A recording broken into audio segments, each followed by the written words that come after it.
New developments in the case of Marilyn Mosby, the big city prosecutor who's made sweeping allegations of racism after she was indicted by the Department of Justice, ultimately convicted of mortgage fraud in February.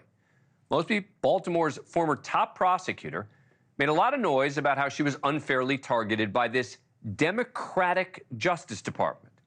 She says it was because she was making too much progress fighting for racial justice, because among other things, she charged 6 Baltimore City police officers in connection with the death of a black man named Freddie Gray. All of the officers were either acquitted or had the charges against them dropped. I have done things as a prosecutor that a lot of other prosecutors have not done in this country, whether that is holding police accountable when a lot of other prosecutors in this country would not do so, whether that is ending the war on drugs, which we know was a war on black people in the city of Baltimore. I've gotten lawsuits, OIG investigations, state ethics investigations. They've been coming for my law license since I charged those officers in Freddie Gray. Except that Mosby was found guilty by a Maryland jury on account of making a false statement on a loan application. And that came after she was convicted of 2 counts of perjury in November for lying so she could use a COVID legal exception to withdraw money from her retirement account to buy a vacation home in Florida. Late last week, Mosby got a big break. Federal Judge Lydia K. Grigsby sentenced Mosby to 1 year of home confinement and 100 hours of community service. Despite the U.S. attorney seeking a 20-month prison sentence, she will not get any prison time at all. I'm not saying that the book should have been thrown at her.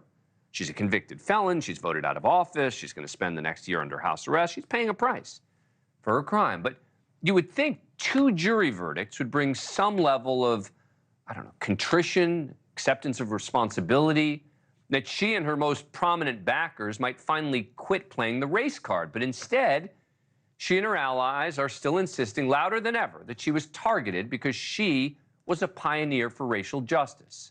This is civil rights attorney Ben Crump, who spoke on her behalf last week during the sentencing hearing, making Mosby out to be a martyr who risked her career for equal justice rather than someone who, according to 2 juries, flouted the law, in one case to purchase a second home.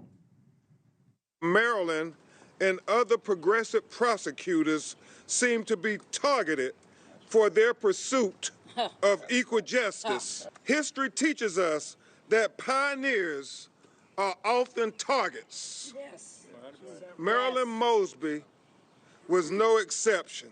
The prosecution of Marilyn Mosby seems intended to send a chilling message to other progressive prosecutors that their careers, their families, and their freedoms can be stripped away if they strive for equality and justice. Worse than these broad claims that Mosby was targeted are the specific allegations that they've made of corruption against a prosecutor named Leo Wise, who at one time was the lead prosecutor in the case against her. Her allies have argued he was biased because she was more aggressive in prosecution of police than he was, and because he donated to the campaigns of 2 of her political opponents in 2018. He did contribute to 2 of those campaigns, modest donations, $100 each. They were both Democrats, though. They weren't Republicans with starkly different agendas than Mosby. And yet Mosby's supporters baselessly insist that he's a bad actor, even a racist. Prior to Mosby's sentencing, the Congressional Black Caucus, I was really surprised about this, which is made up of 60 black senators and House members, sent a letter to President Biden requesting a pardon for Mosby. And in it, they accused Wise of corruption and racism. Quote, Ms. Mosby became a personal target of Wise, who already donated to her political opponents while he was employed with the Department of Justice.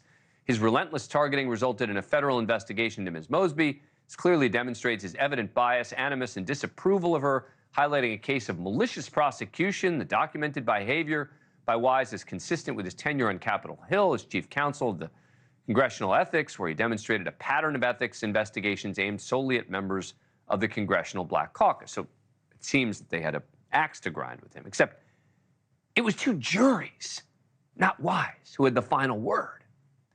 And perhaps the most absurd thing to come from Mosby and her supporters is their repeated insistence that former President Trump is somehow behind the witch hunt against the ex-prosecutor. The Congressional Black Caucus said, quote, "We should be beyond the days when the Department of Justice is weaponized to punish our nation's civil rights leaders, justice seekers, and trailblazing advocates. We expect more from this DOJ and would hope that a Trump-era witch hunt would have no place in the Biden administration. It's a witch hunt.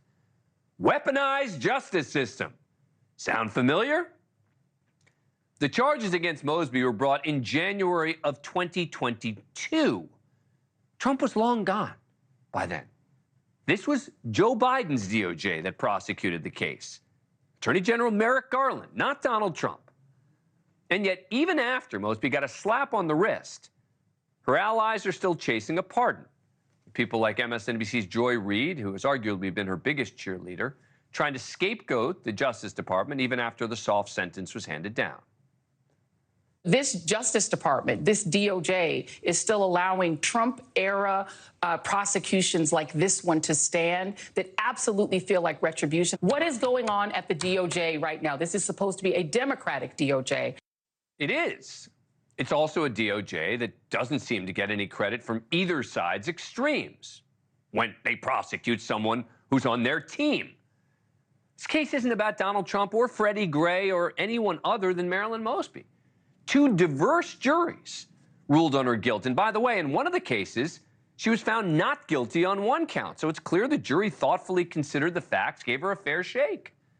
But from the beginning, Mosby and her allies in the media and politics have just refused to acknowledge that maybe she did something wrong. They keep playing the race card and the victim card. They've tried to undermine the credibility of the Justice Department and even specific prosecutors. Ask for a pardon, fair enough. Again, if President Biden wants to give her a pardon, that's up to him. But when you make the type of loaded claims that Mosby and her supporters have made, you'd better be able to back them up. Except they can't, or they haven't, which is more than a shame. It's sort of a disgrace. Thank you for watching.